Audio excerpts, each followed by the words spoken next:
was it like being out there for your first game of the season, and can you speak to what the team maybe looks like now that it's mostly back to full strength? I was really excited before the game. You know, all my teammates been looking forward for me to get back, and I'm just happy to be out there, honestly. And can you just talk about having Justin back too and what that kind of meant to you guys? Oh yeah, definitely. I mean, it always helps to have everybody on the team so we have extra bodies and we can have more energy off the bench. But as far as everybody being back, I'm just good. I mean, I'm happy that everybody's here. Semaj, can you talk about what it's like to be part of a game that has 56 fouls called, and how do you as a team kind of keep your composure when the whistle's blowing as much as it did?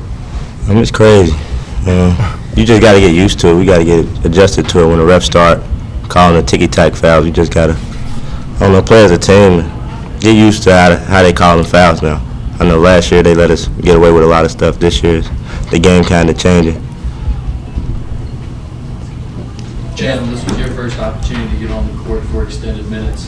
What was your mindset going in, and did you feel sort of more confident, more comfortable out there the more you played?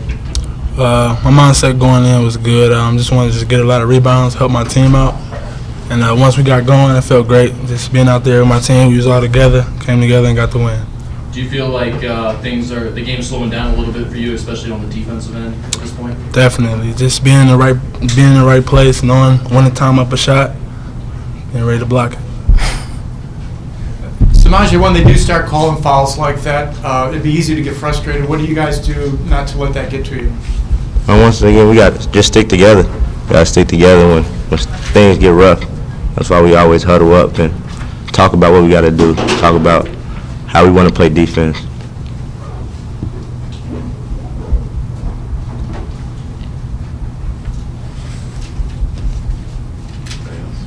I got one, Tom. Semaj, when are you going to stop missing those free throws? I can make them. It's just a mental thing right now. It's a mental thing right now. I'm gonna bounce back and I'm gonna shout you out when I start making. Well, don't start wins against my school. I had to. Well, to me, that's a really good OVC team. You know, they have size that, a lot of times when you see on paper 6'9", 6'10", you say, okay, yeah, and then they get there and they're about 6'7.5", but like, holy cow. They've got a big team. They've got a very quick team, a hard-to-guard team, a team that we had a lot of respect for coming in. They rebound the heck out of the ball. And, I thought the game obviously got a little bit choppy when we had four fouls in one possession in the second half, and it sort of forced our hand to play a little zone, and we still fouled. But I think the one stat that jumps out to me is the fact that we had 28 baskets, and on those 28 baskets we had 20 assists. And that tells me that although we have more talent than we had a year ago, we have kids that play for one another. And so it was a little bit ugly game at times, but hopefully players and coaches continue to adjust. Despite the choppiness, you guys did a really good job on the guards. Angelo Warner didn't even have a field goal. Can you talk about the defense and what you did to keep him in check?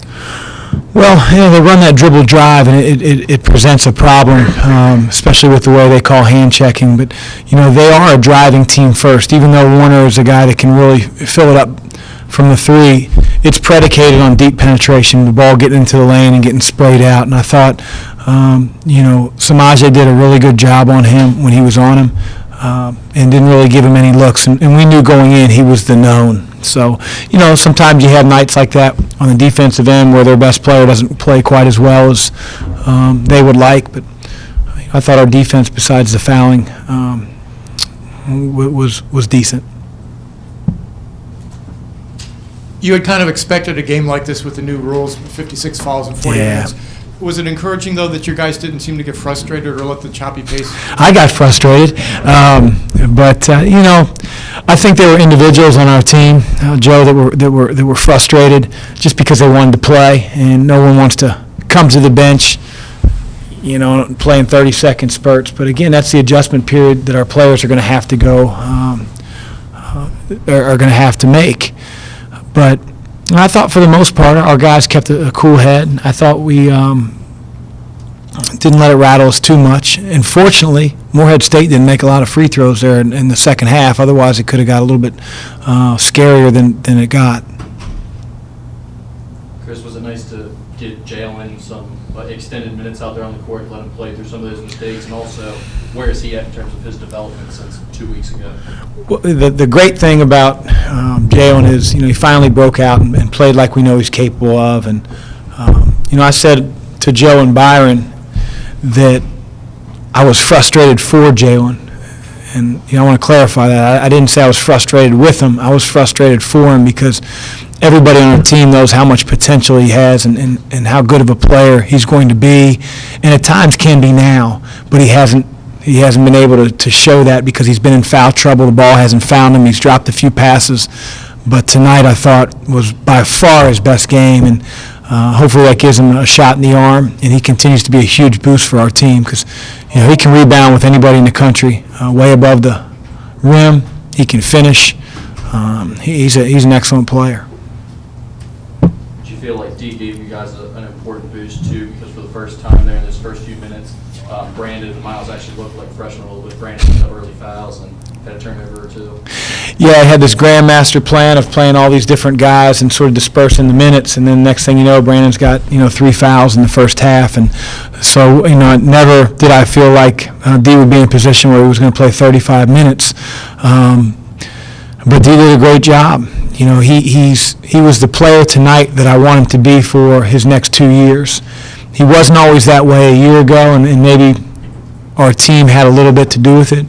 But I want him to be a pass-first point guard, a guy that really creates shots for his teammates. And he has to think singles and doubles and not necessarily home runs and grand slams. And when he does that, it makes the easy play. He's so talented that he sees things develop. He can have nights like tonight where he gets 9 assists and 4 turnovers. I want him to lead the country in assists. I don't know if that's possible. That's how I want him to think when he's out here because he has guys around him that can make plays. How much of a glimpse of your team did you see tonight with having him back and having Justin back and being close to full strength? Well, we have to figure some things out. I want to play the guys that are productive and not necessarily. I think when a coach says production, you automatically go to the stat sheet, but just produces energy, knows their assignment on both ends of the floor, plays for the team. And so it's hard to read kids, night in, night out, like what's inside their mind. But what I told those guys, if I sort of see them daydreaming, then it's going to be next man up. And there are going to be certain situations where we're able to play Isaiah Fillmore as a 3, because our front court's a little bit crowded with the amount of guys we have of James Forrest playing well, Jalen, Reynolds, Matt Stainbrook, Fillmore. If we can move Isaiah a little bit to the 3, that'll help make us a deeper team and allow me to get those guys on the floor. The problem tonight was Morehead State plays 3 guards, and we wouldn't have been able to match up defensively the way we'd like. Thanks.